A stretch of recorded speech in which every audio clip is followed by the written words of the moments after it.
Have you ever wondered if everything we know about the origins of humanity is just a fragment of a much larger, concealed truth? What if the narratives we've been told are mere shadows, crafted to keep us from recognizing a far deeper reality? The answer to these questions might challenge everything you thought you knew about who you are and where you come from. Mainstream teachings often portray humanity as either a divine creation formed from dust or clay, fragile and mortal, or as the evolutionary descendant of primates, a species shaped by millennia of adaptation to its environment. But ancient texts, some hidden away for centuries, suggest something far more profound. The Gospel of Philip, a Gnostic manuscript buried for centuries, suggests that man was not created from mere earth, but emerged from a higher, ineffable reality. The Book of Enoch, cast out of the biblical canon, speaks of beings of light who once walked among us. What knowledge did these texts seek to preserve? And why were they so aggressively erased from history? Before the fall into the material world, humans existed as pure consciousness, unbound by hunger, pain, or physical need. We were beings of light, emanations of the divine, woven from celestial fire.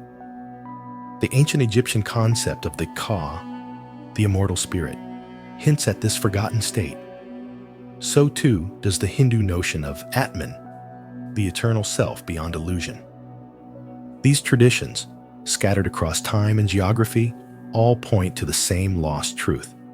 Humanity was once free, wise, and unshackled. But something changed, something immense. The shift from divine to physical was no accident. It was a fall, a descent orchestrated by forces unseen, yet ever present.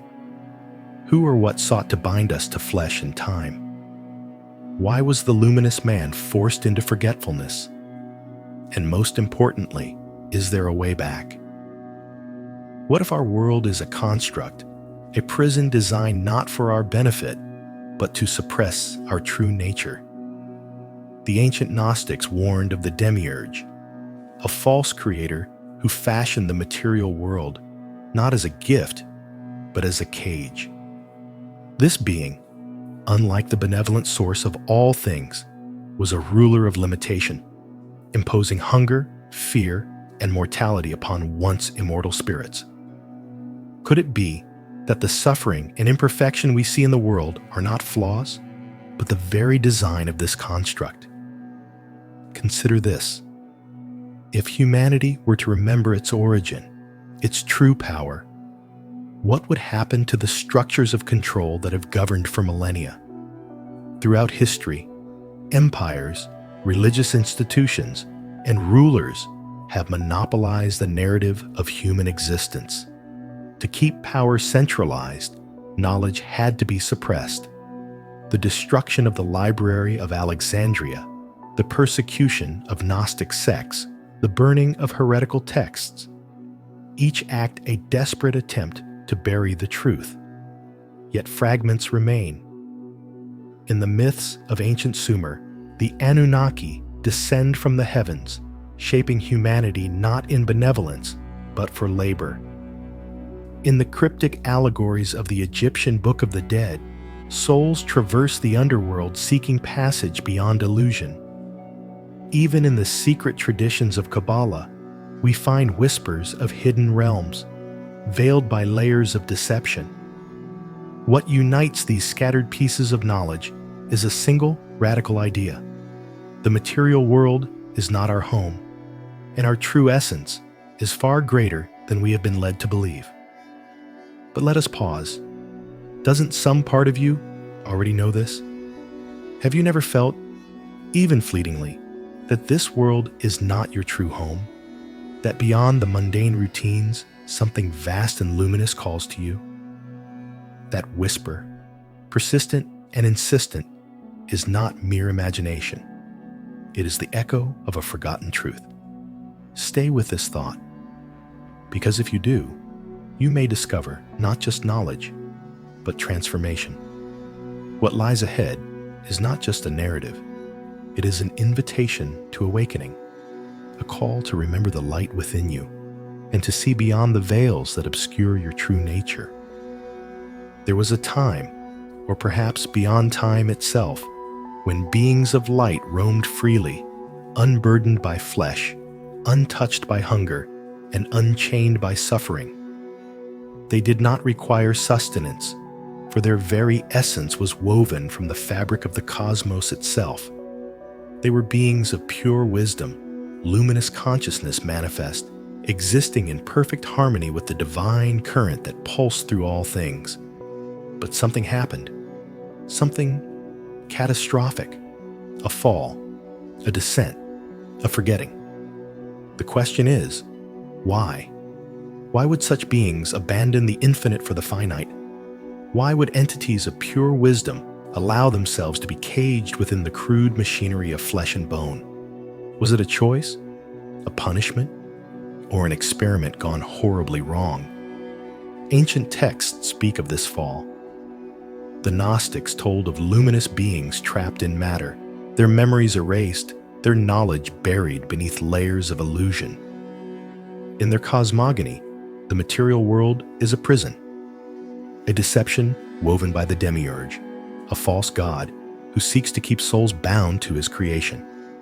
The soul, once a fragment of the divine, forgets its origin and begins to believe in the reality of its chains.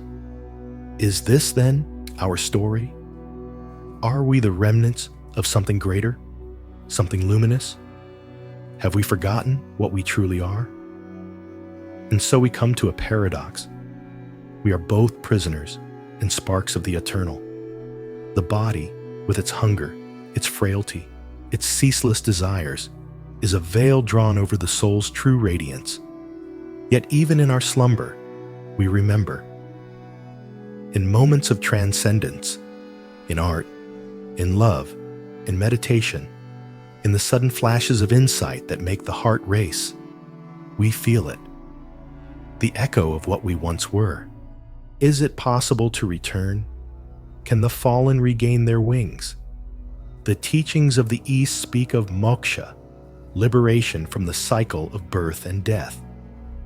The Gnostics offer a radical notion that knowledge, true inner knowledge, is the key to awakening from the dream of matter. But who holds this knowledge now? Is it buried in forgotten texts, hidden within symbols and rites passed down through mystery schools? Or is it something we must uncover within ourselves, a journey that each soul must undertake alone? The struggle is not against the world, but against the veil of ignorance. If we are indeed light-bound in flesh, then awakening is not an external conquest, but an inward revolution. The choice is before us, to accept the chains or to remember the fire. And so, we stand at the threshold of a deeper mystery. If we are prisoners, then who built the prison? If we are bound, then by what design? The echoes of ancient wisdom whisper a troubling thought, that our descent into matter was not merely a fall, but an act of deliberate construction. Were we truly meant to be free, or were we forged to be bound? Ancient texts whisper of a purpose far different from the stories we were taught. From the Gnostic scriptures to the cryptic hymns of ancient Egypt, there runs a thread, an unsettling notion that humanity was forged, not in the image of gods, but as a mechanism of control. The human body, a marvel of biological engineering, is also a prison, designed with frailty, tethered to the physical, constrained by time and decay. Our minds, despite their boundless potential, remain locked within predefined limits. Instincts, fears, desires, all coded into the very fabric of our being.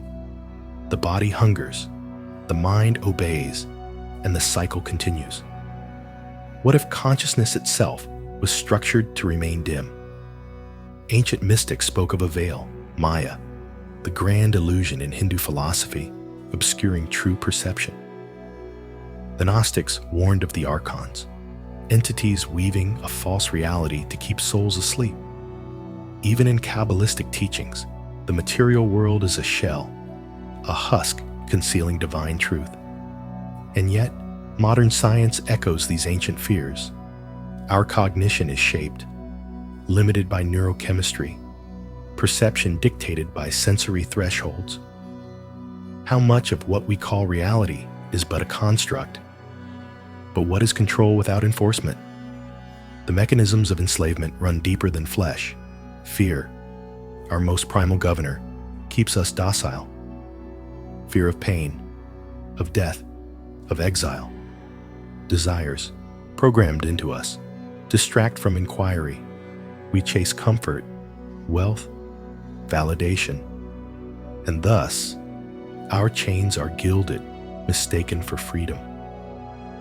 Society, too, is a structure of control. Designed, refined, imposed. From the ancient caste systems of the Vedas to the divine right of kings, from the dogmas of organized religion to the doctrines of modern governance, each system binds the individual to an order, a hierarchy. The illusion of choice persists, yet the boundaries remain the same. And what of knowledge, that most dangerous of liberators? The ancient schools of mystery were closed, their wisdom fragmented. Gnosis, the knowing beyond dogma, was outlawed. The great libraries of the past, burned, erased, rewritten. The minds of the masses fed with narratives, pacifying myths, comfortable half-truths. Even today, how much of what we know is merely what we are permitted to believe? But if there was design, is there also a flaw? The ancients spoke of the path, the arduous journey beyond illusion, to see past fear, to reject false authority, to seek the unfiltered truth, whatever the cost. The question remains, if we were created as prisoners, do we have the power to escape? Or was even our longing for freedom foreseen, another layer in the grand design? But to escape, we must first understand who built the cage, who wrote the rules that bind us, and, more importantly, why. The answer may lie not in the myths we have inherited, but in the knowledge that was hidden, buried, and forbidden. If the world itself is a construct, then its architect must be questioned. For centuries, the answer seemed clear. A benevolent creator, a divine architect shaping the cosmos with wisdom and love. But what if this is merely the illusion, one woven to conceal a deeper, more unsettling truth? In the hidden corridors of ancient wisdom, within the sacred texts of the Gnostics, an alternative vision emerges. A world not shaped by an omnibenevolent God, but by a lesser force, a jealous, flawed entity known as the Demiurge, the architect of matter, a being who fashions the physical universe not out of love, but out of control, a prison disguised as a paradise. To understand the Demiurge, we must step beyond the comfortable confines of accepted belief and peer into the forbidden knowledge of the past.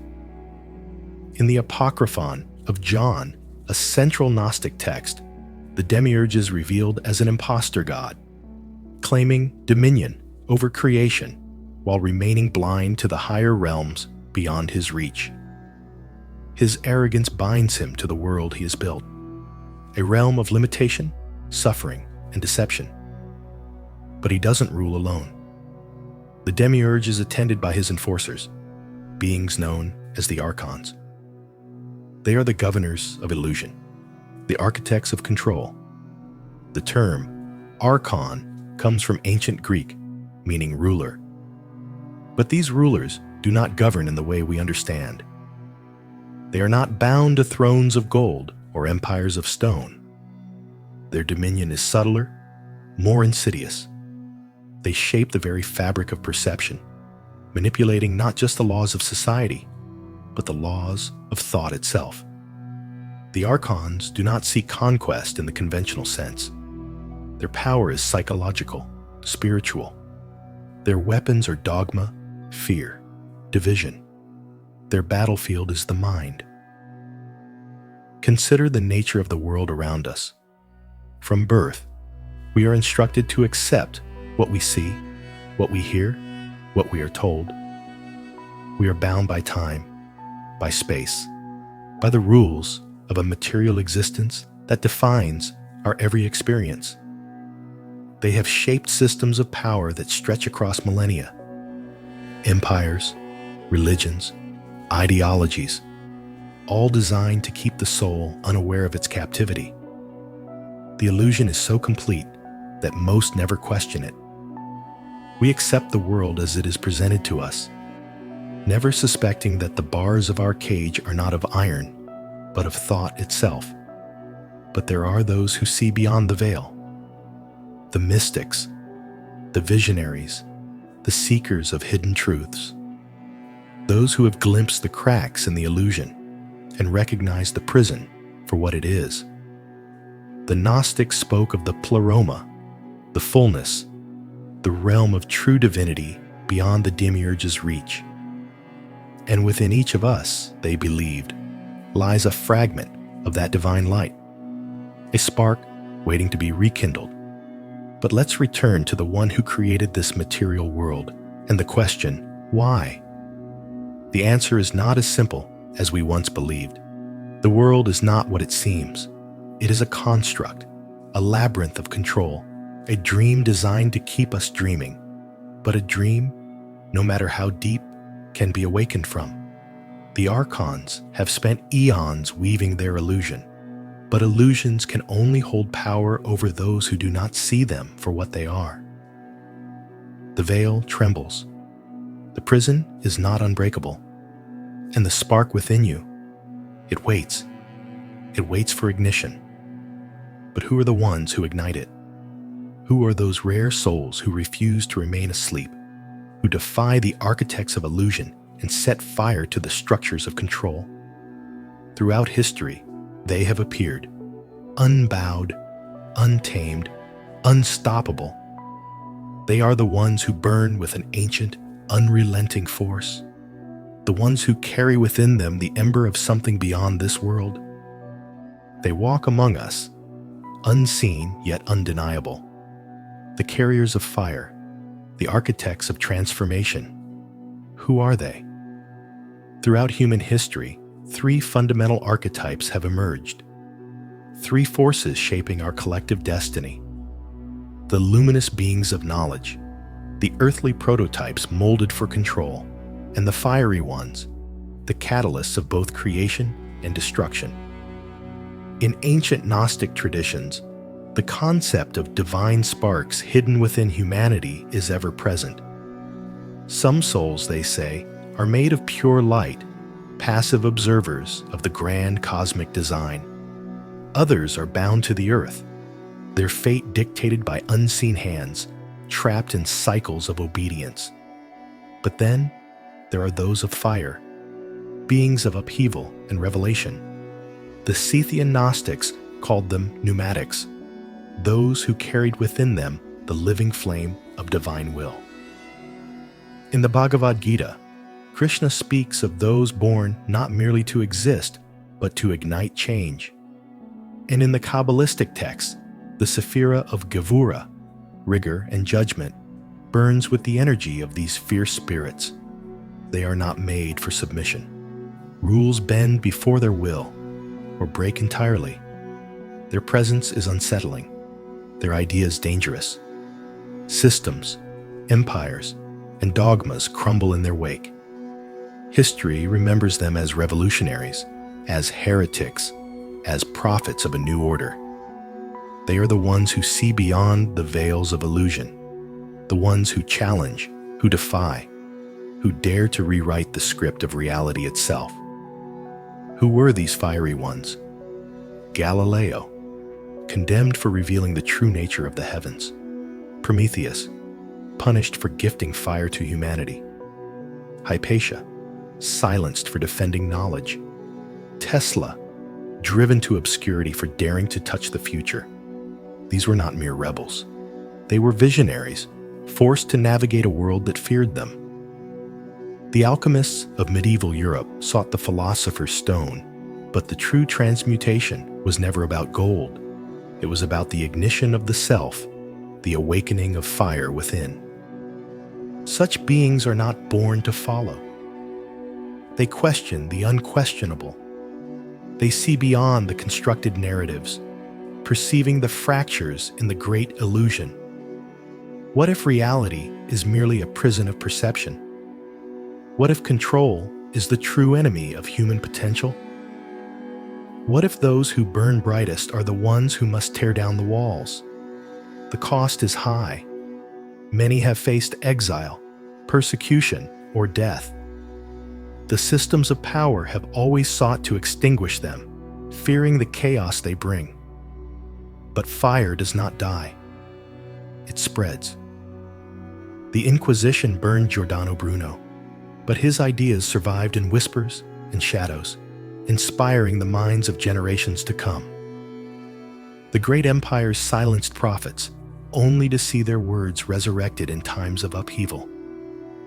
And now, in this age of surveillance, of algorithms shaping thought, of unseen hands tightening their grip on consciousness, where are the fiery ones? Are they still among us? Or have they been pacified, their flames dimmed by the weight of a world built on compliance? If you feel it, the restlessness, the refusal to accept the given reality, perhaps you are one of them. Perhaps you too carry the fire. Fire does not merely destroy, it illuminates. It reveals the hidden, the forbidden, the veiled truths buried beneath layers of constructed reality. And so, throughout history, those who carried the fire did more than challenge the world. They sought something deeper, the knowledge that had been stolen, suppressed, erased. Because power does not fear rebellion as much as it fears awakening. And where there is fire, there is always the potential for revelation. Throughout history, knowledge has been a battleground. Ideas that threatened the established order were systematically erased, their carriers silenced. The flames of countless book burnings have devoured ancient wisdom, and yet fragments persist, hidden in caves, buried beneath centuries of dust, whispering truths that defy control. The Nag Hammadi Library, unearthed in 1945, revealed Gnostic texts long thought lost, manuscripts that spoke of a reality beyond the material, of divine sparks trapped within human forms. The Dead Sea Scrolls, discovered in Qumran, offered glimpses of alternative spiritual traditions, unsettling in their divergence from sanctioned doctrine. What makes these texts dangerous? Why were they condemned, their followers persecuted? Ancient knowledge posed a fundamental threat to authority. It suggested that human beings were not mere subjects of kings and priests, but luminous entities capable of direct communion with the divine. It hinted at a power structure built on illusion, a grand deception designed to sever people from their true essence. If the masses were to awaken, if they were to see beyond the imposed reality, what might become of the systems that govern them? To maintain control, a more intricate web was spun, one of illusion, distraction, and limitation. The world itself was reshaped into a vast labyrinth, demanding ceaseless attention, pulling consciousness away from its origin. The struggle for survival, the lure of power, the chase for wealth, all tools in a grand design to keep humanity ensnared. These illusions are not random, they are engineered. Belief systems, cultural norms, and even language itself mold perception, guiding thoughts along predefined paths. The concept of time as linear, the division of spirit and matter, the idea of inherent human weakness. Each of these constructs reinforces a narrative that keeps individuals tethered to a reality that may not be their own. Power structures thrive on this deception. The rulers of empires, the architects of dogma, the unseen hands that shape civilization, they all depend on the veil remaining intact. When people believe they are powerless, they do not resist. When they accept the limits imposed upon them, they do not seek beyond. And so, the cycle continues. Yet, there have always been those who glimpsed the truth. Mystics, philosophers, visionaries, figures who dared to challenge the illusions. They were labeled heretics, outcasts, threats to the order. Some vanished without a trace. Others left behind encoded messages, hidden within myths and symbols, awaiting those with eyes to see. Can one break free? If reality itself is a construct, how does one dismantle its walls? The answer lies in perception, to question, to seek, to recognize the patterns of control and step beyond them. The journey is perilous, for the deeper one ventures, the more resistance one encounters. But with each revelation, the illusion weakens, and as the veil thins, a question emerges, one that is echoed across time, whispered by those who dared to see beyond. What knowledge is so dangerous that it must be erased? But knowledge, once revealed, cannot be unthought. The moment a question is asked, the chains of silence begin to fracture. This is why, throughout history, there have been moments when knowledge itself became an act of defiance. Moments when ideas burned brighter than the fires meant to consume them. There are moments in history when knowledge becomes dangerous, ideas so potent, so transformative that those in power tremble at their mere existence. Across centuries, rulers, religious institutions, and unseen forces have waged silent wars against those who carried the flame of forbidden wisdom. Scrolls turned to ashes, libraries became pyres, the voices of those who questioned the official narrative were drowned in the roar of fire and steel. Yet, not all was lost. Hidden beneath desert sands, concealed in forgotten caves, remnants of ancient knowledge survived. The Nag Hammadi texts, the Dead Sea Scrolls, whispers of a different reality, a challenge to the world we accept as truth. Why did these texts provoke such fear? Because they tell a story, unlike the one we've been given. To control a society, one must control its perception of itself. If we believe we are weak, we accept chains as natural. But if we remember our true nature, limitless, luminous, unshackled, then control becomes impossible. This is why knowledge had to be buried. The destruction of forbidden knowledge is not an act of the past. It continues today, hidden beneath new disguises, censorship, misinformation, distraction. The modern world does not burn books in the streets.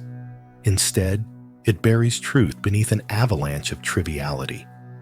Knowledge is not erased, but drowned, diluted, ridiculed. We are taught to scoff at the mystical, to reject what cannot be measured, to believe that all that exists is what can be controlled. But what if control itself is the illusion? Look around. The world is a maze of distractions. Every screen, every demand, every carefully structured system pulls us further from ourselves. We are told that to live is to work, to consume, to obey. But beneath this carefully woven reality lies something deeper, a truth that is whispered in ancient texts and mystical traditions, a truth that those in power do not want us to see. Illusions are the chains of the mind. The great architects of control understand this well. They do not need to imprison bodies when they can imprison thoughts. A belief deeply rooted is stronger than any cage. What we think is possible defines the boundaries of our existence. What if those boundaries are artificial? What if the world we see is a construct designed to keep us from seeing something greater? Religions, economies, political ideologies, they are all structures of perception. They shape how we view the world, what we desire, what we fear. And at the core of these structures lies the ultimate deception, that we are small, powerless, in need of guidance. But this has never been true. The ancient Gnostics understood this. To them, the material world was a fabrication, a prison for the soul. The Demiurge and his Archons, the architects of illusion, wove reality into a tapestry of deception, keeping humanity blind to its own divinity. This idea is echoed in the Vedic concept of Maya, the illusion that binds us to the physical.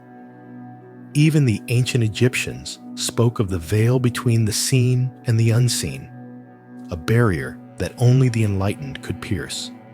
But how do we see past the illusion? How do we reclaim the forbidden knowledge that was stolen from us? It begins with a question, a single moment of doubt in the official narrative.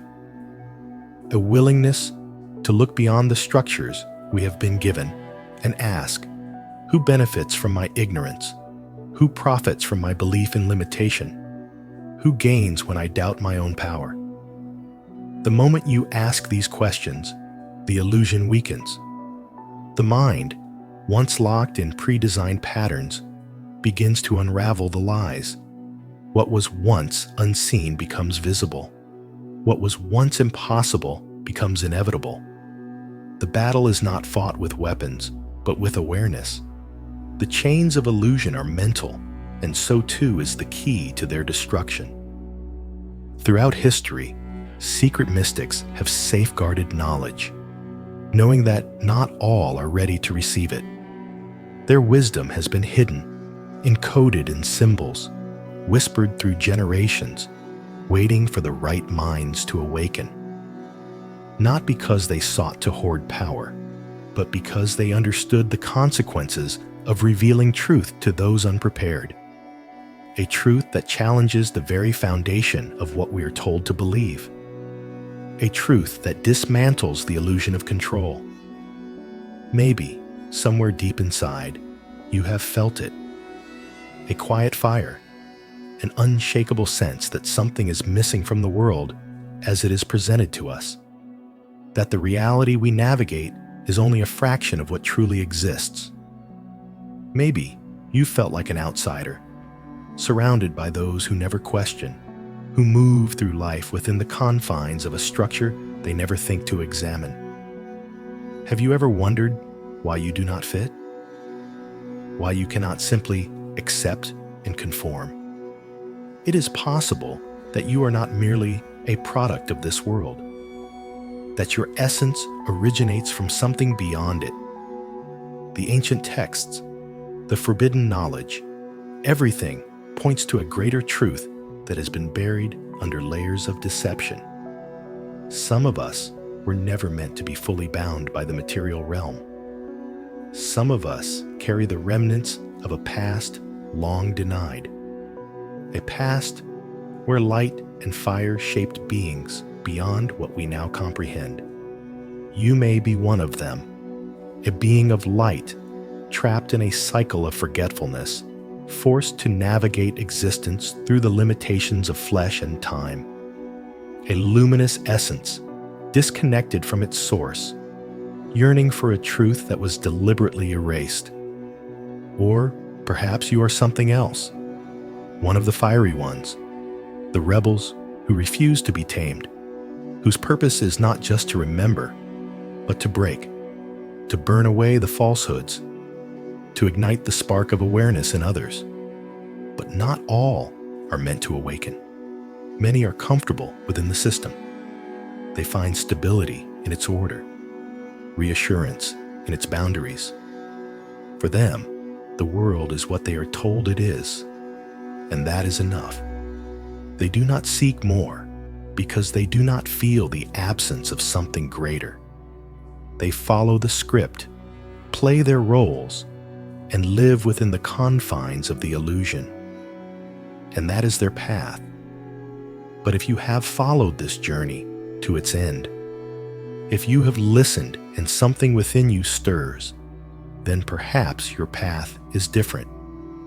Perhaps the answer has already been whispering to you, waiting for you to acknowledge it.